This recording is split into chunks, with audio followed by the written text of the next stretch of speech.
Hey there everyone, it's Irene Lyon here. Welcome to this video, to this YouTube channel, and to this world of healing trauma, nervous system health, and all things neuroplasticity. I wanted to record a video today on the importance of kids and what it means and what we need to do to help children, infants who are maybe living with and struggling with stored traumatic stress, stored trauma events in their system. And this is a big topic, and it's a question we get a lot from our students in my programs when I was working in private practice, and I would see the adults and they'd have kids. And first thing, I'm gonna just put some bullet points here and then we'll get into it. The one thing that's really important to understand with kiddos is that they are feeling everything. They are highly sensitive creatures, just like we are. And most of the time, they actually are giving us accurate information. And by that I mean, if they are fussing about something, if they're crying about something, if they're behaving as I would say with quote unquote, air quotes, badly, if they're tantruming, if they're being aggressive towards us, there's usually a reason. Actually, there is always a reason.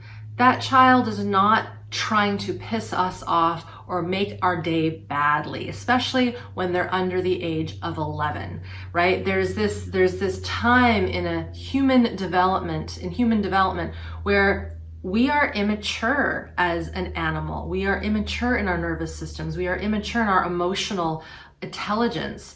And we learn that through how we are connected with our primary caregiver, of course, our environment and our culture. So before I recorded this video and hit record, I typed into my computer, into Google, how to help my child. And then I wanted to see what popped up. And the main key top things were how to help my child with anxiety, how to help my child with depression, with ADD, with paying attention. And so if we just look at those four things, those are all indicative of a nervous system physiology, so an autonomic nervous system physiology that is under intense stress, living in survival mode. Now, I'm not going to get into all of the branches of the nervous system in this video. I have other videos where I will urge you, if you're brand new to me, to go and look at those. I'll post them below, specifically what our nervous system is, what the branches are, and what survival stress is. So quick note, basically, our autonomic nervous system, it governs our survival needs, through fighting, fleeing, and freezing. And if we can't get those out when we sense a threat, they stay circling in our system. And as we know through much of the research that is showing connection with early chronic stress and illness, when we have that survival stress rummaging through our cells and in our tissues and in our organs and in our brain, it causes symptoms, it causes illnesses, and it causes behavior that is not how we as adults might like it to be. And so if we look at a child and their behavior, if we have the knowledge of what is happening at the level of their physiology, we can start to help them in a much more intelligent, safe, and contained way.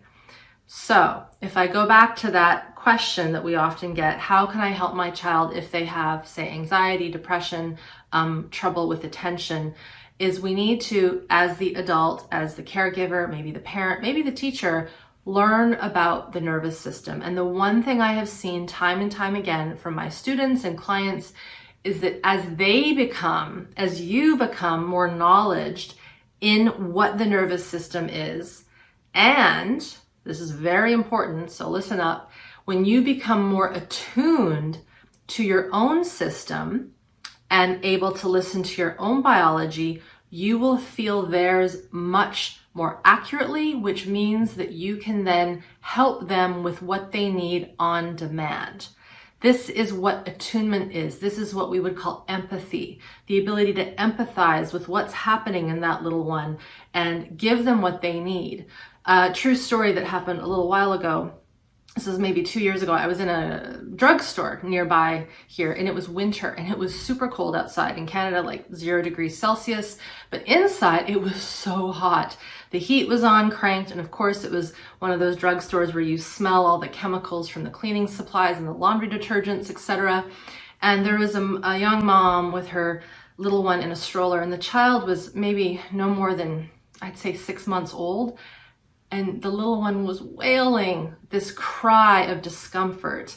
And the poor mom was clearly just not able to listen and hear what was going on. So she was screaming at her little baby, telling the baby to be quiet, and I won't get into that. But when I looked at the little one, it was very clear that she was overheating, red in the face, just discomfort, kind of the way I would have been if I went into that drugstore and didn't undo my coat and take my hat and my mitts off.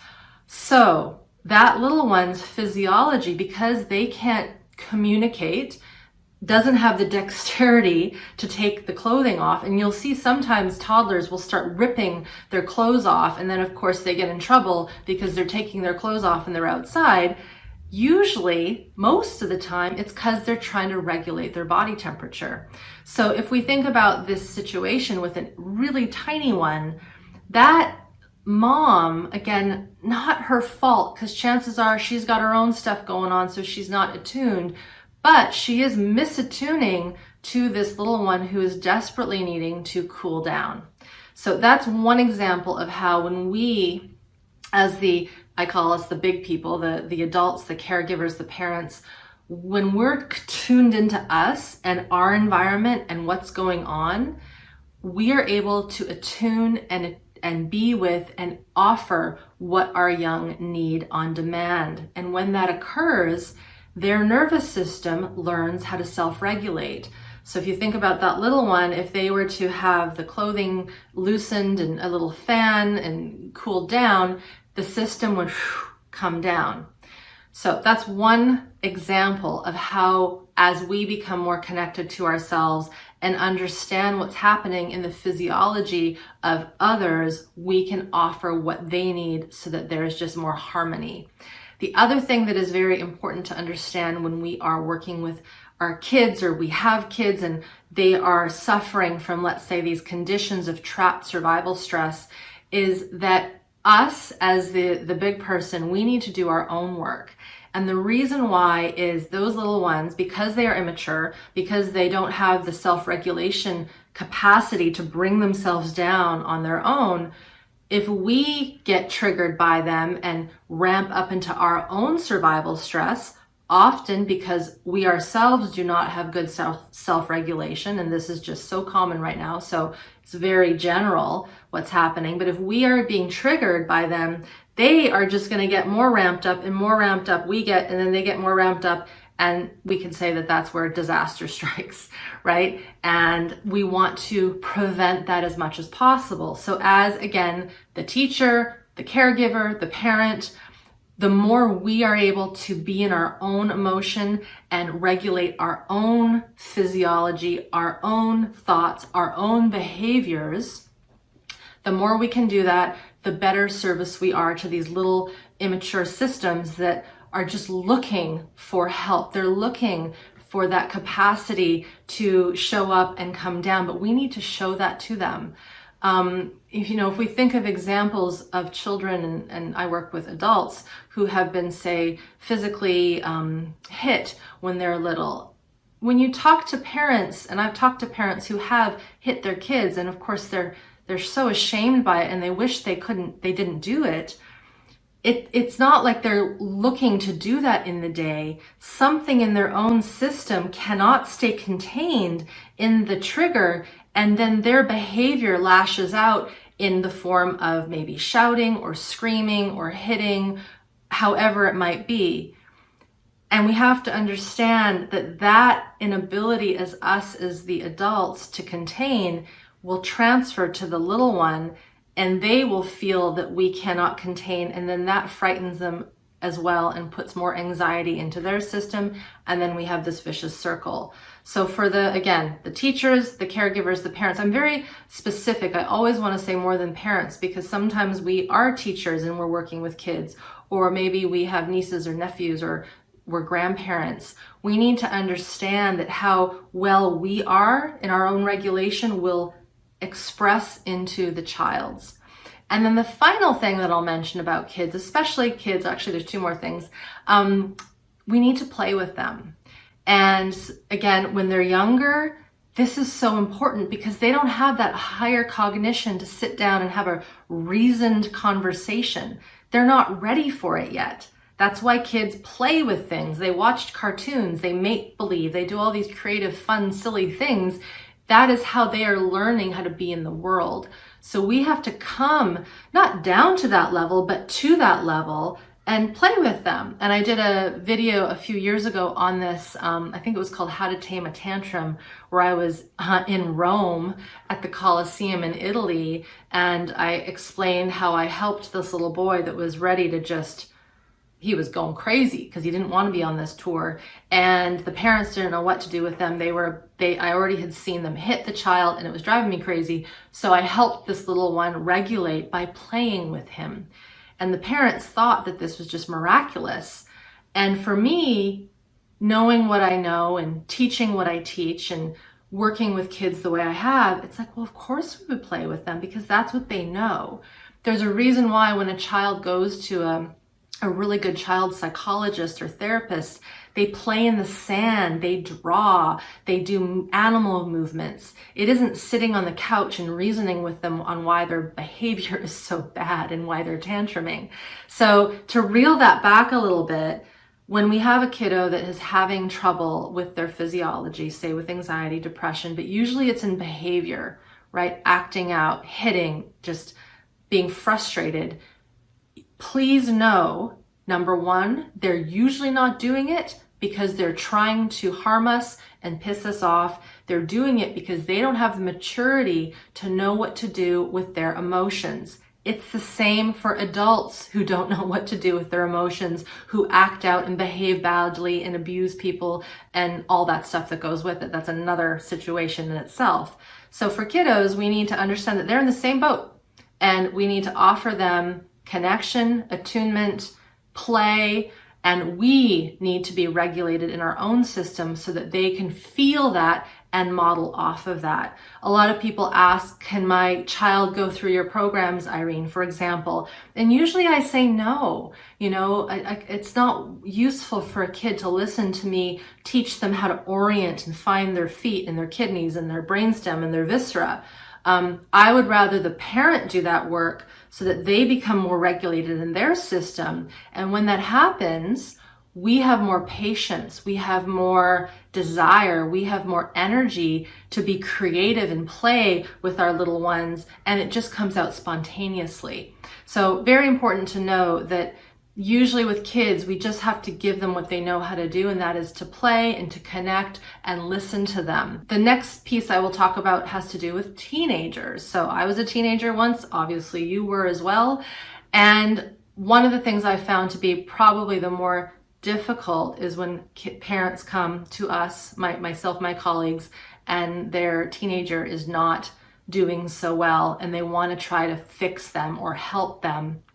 And from what we've seen so far, most that a parent or a caregiver or a teacher can do is to support, contain, provide safety, but we can't push stuff onto that older child, that young adult, because they're at that point in their life where they're trying to find their own autonomy and their independence. And if we push, what do? They push back even more. And so this is where you have to trust. You have to provide a safe space. Be kind, be attuned, be empathetic, but not demand that they fix themselves and get better, because they'll just go the other way. And I was talking to my husband about this the other day, Seth, he's one of my colleagues. He is in private practice a little bit more than I am these days. And what he is telling his parents who have teenagers is do your own work, attune to yourself, and rather than starting a college fund, start a therapy fund so that when that teenager is an adult and they need help and they come to you, you can offer it to them without any questions asked. So I know that might seem like an odd piece of advice, but I think we all know that there's a point in human development where a person has to take responsibility for themselves. That's going to be a little different with everyone. So teenagehood into young adult years, those kids, those humans have to show up and want it for themselves. For the little ones, and of course the infants, it's our responsibility to do our own work so that we can help them and model for them and give them attunement and our attention and play with them as much as they need. Of course, it is a lot of work, and we have to remember that the human system is probably, if not the most complex system on this planet of ours, as far as we know, which means that teaching it and helping it become a mature, robust, regulated organism, it's going to take some time and it's going to be some work. And know that when you do it right at the beginning, or at least better than maybe past generations have, that little one is going to have a much more robust and healthy future ahead of them. The research shows that. So just take it upon yourselves. If you know you're with kids or interact with kids, do your own work, learn about the nervous system, learn how to attune to yourself. That allows you to attune better with them, play with the kids. And if you have teenagers, let them be who they are, provide safety, containment, and start a bank account so that you can offer them financial help when the time comes, if they should need it. All right, thank you so much for listening to this video and learning today. As I said, if you haven't watched some of my other videos on these topics, please do. I'm going to post maybe about 5 of them below. I won't name them all out right now, but all on learning about kids, learning about how to create healthy humans, and an interview with one of my mentors on how to help and handle kids who are behaving badly. All right, thanks so much, everyone, and we will see you next time.